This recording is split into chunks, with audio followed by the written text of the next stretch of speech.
Entonces el coronavirus se encargó de poner en evidencia a las grandes potencias, hasta dónde son capaces de llegar, hasta dónde puede llegar su indiferencia frente a los males de otro, hasta dónde se pueden priorizar intereses locales por encima de los intereses de toda la humanidad,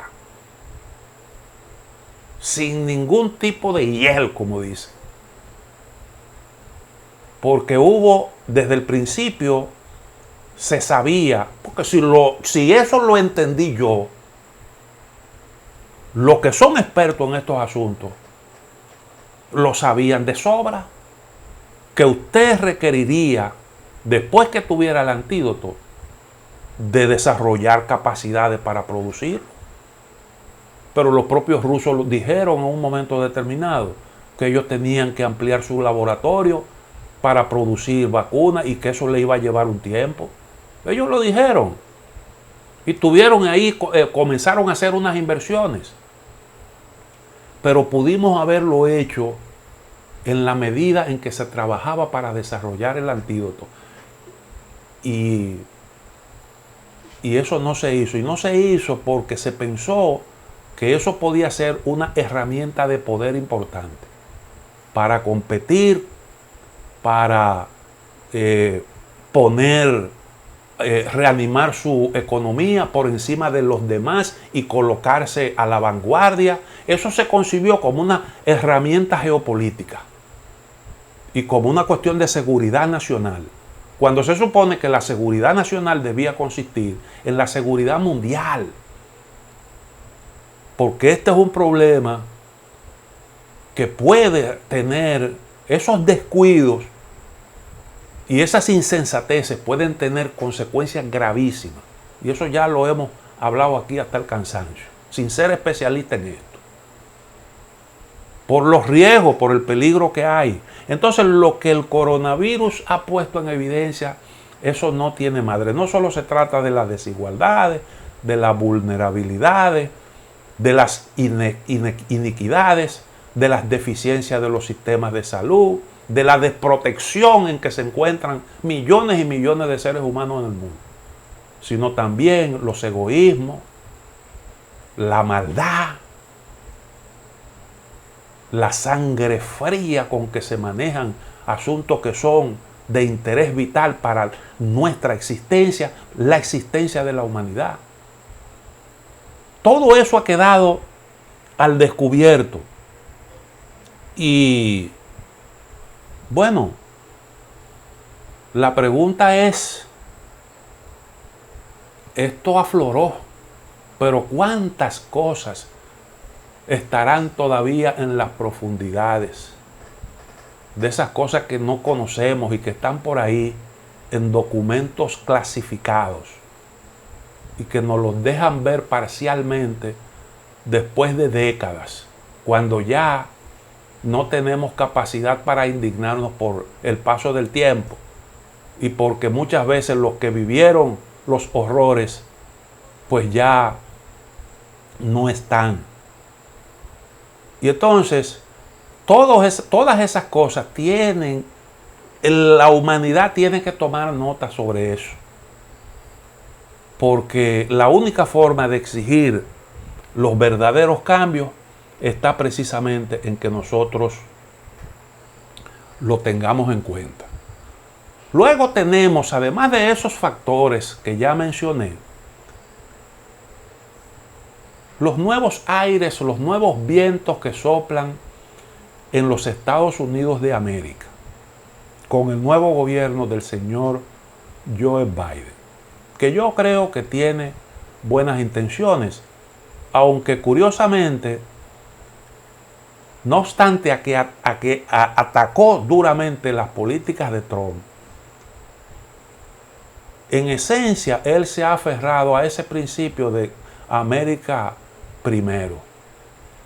Pero no solo él, sino todos los líderes mundiales, todos los líderes de los grandes países, pues se han manejado en base a esos criterios. Y no es que uno no entienda, que tienen responsabilidades frente a su gente y que tienen que priorizar sus intereses, pero eso no opta para que usted pueda colaborar también y facilitar algunas iniciativas para beneficio de los demás países. Usted que tiene las posibilidades. Entonces ahí tenemos al presidente Biden, que en primer lugar ha tratado de controlar la enfermedad. Esa fue una de sus metas fundamentales, que es de sus prioridades, cómo lograr mejorar la gestión de la pandemia. Yo creo que él lo ha hecho bien. Introdujo algunos correctivos en la política de Donald Trump. No han sido... Lo que él ha dejado es de hacer ridiculeces. Fundamentalmente ridiculeces. Pero en esencia las políticas han sido las mismas. Con la ventaja de que él heredó de Donald Trump una buena política de vacuna. Porque Donald Trump se ocupó de eso. Financió la producción de vacunas y además de eso hizo buenos arreglos con los laboratorios, con todos, confiando en que los laboratorios, si no cumplían, ellos lo podían obligar a que cumplieran. Y a Estados Unidos le han cumplido, incluyendo el laboratorio AstraZeneca. Y ahí están los millones de vacunas que Estados Unidos almacenó, algunas de las cuales las donó a Canadá y a México. Algunos millones. Pero ellos consiguieron vacunas y apostaron a eso. Y les dio resultados. Los europeos quedaron enganchados ahí porque los laboratorios no les cumplieron como ellos se habían comprometido. Y esa es una de esas prioridades. Él la ha manejado bastante bien. Y luego está lo de la economía, que todos nosotros conocemos, sus iniciativas. Una cantidad apreciable de recursos. Estamos hablando de billones de dólares para programas sociales, para estimular la economía, para ir en auxilio de las empresas que estén rezagadas, que tengan problemas, y también para desarrollo de infraestructura. Un plan que tiene componentes a largo plazo o a mediano plazo. Estamos hablando de unos 7, 10 años. Y yo creo que esas son iniciativas importante. Y lo otro es el retorno al multilateralismo, el retorno a la arena internacional, que no ha sido, aunque ya se han anunciado algunas cosas muy concretas, pero eso no ha sido como mucha gente se imaginó. ¿Por qué? Porque usted tiene la vuelta de Estados Unidos a los acuerdos de París sobre el cambio climático, la vuelta de Estados Unidos a la Organización Mundial de la Salud. Hay la intención de desbloquear la OMC, la Organización Mundial del Comercio, que Trump prácticamente la tenía bloqueada. Y algunas iniciativas para un poco mejorar las relaciones con Europa y con la Organización de la Alianza Atlántica. Pero hay algunas cosas que todavía el presidente Trump no ha definido claramente. Y entre esas cosas están las relaciones con Rusia y las relaciones con China. Sobre las relaciones con Rusia, a mí me produjo una muy mala sensación, un cambio abrupto de actitud que hubo, que yo creo que muchos no lo notaron. Ustedes recuerdan, cuando Biden asume la presidencia en Estados Unidos, inmediatamente comenzó a escucharse un ruido en Ucrania. Se produjeron unos enfrentamientos entre el ejército ucraniano y los rusófilos de la región del Donbass. Eso está en la parte noreste de Ucrania. Donbass, que es Lugansk y Donetsk. Son dos grandes ciudades habitadas mayoritariamente por rusófilos, que en el marco de la guerra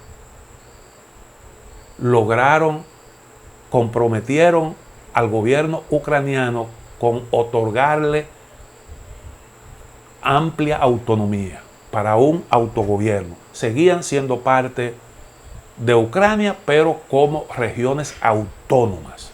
Y eso quedó plasmado en los acuerdos de Minsk, que impulsaron Francia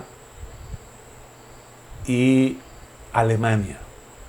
Se reunieron en la capital de Bielorrusia, con la participación de Putin y también del presidente ucraniano. Allí se firmaron los acuerdos de Minsk. Y esos acuerdos le pusieron, silenciaron las armas. Fueron dos, uno que no sirvió para nada y otro que sí se cumplió o se venía cumpliendo efectivamente. Entonces, cuando Biden se instala en el gobierno de Estados Unidos, comenzaron a producirse violaciones de eso que se había acordado y unos enfrentamientos ahí, incluyendo con morteros y esas cosas. Y eso alarmó a los rusos, porque ya Biden se había referido al presidente Putin calificándolo de asesino. Ese calificativo usted no lo encontraba ni siquiera en los peores momentos de la Guerra Fría.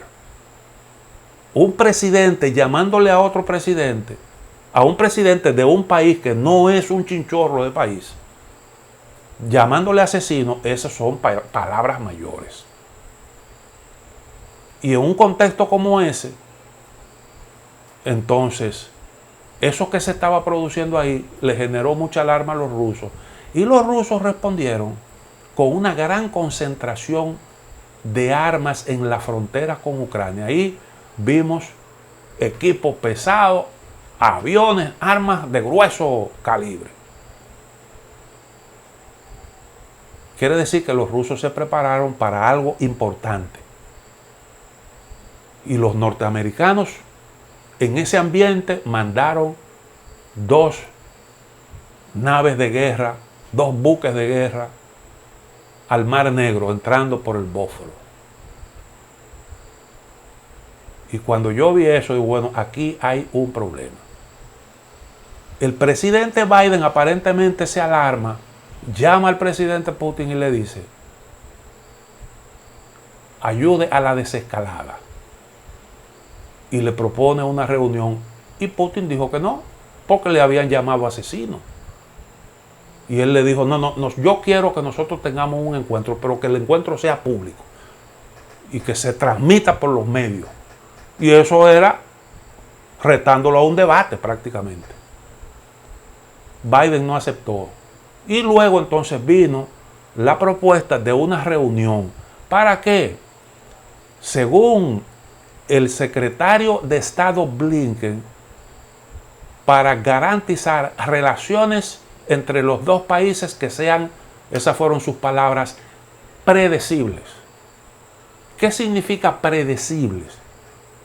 Quiere decir que sean relaciones sobre la base de acuerdos específicos alrededor de los temas neurálgicos importantes para las dos partes y que pudieran dar la confianza de que realmente hay un compromiso de resolver esas cosas que generan inquietud de lado y lado. Eso es lo que yo entiendo por relación predecible. Un compromiso concreto con respecto a eso. Y desde luego eso tiene que pasar por tú respetar mi entorno.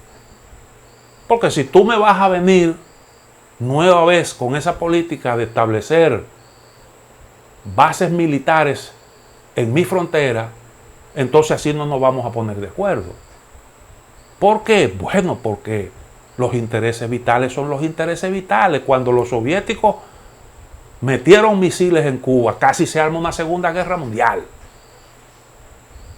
Y entonces los rusos no es verdad que iban a permitir una Ucrania dentro de la OTAN ahí a tiro de hit en su frontera.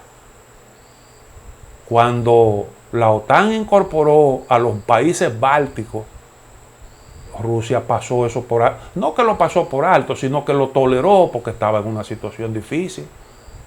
Pero definitivamente eso fue un paso que, además de eso, no era una cuestión necesaria.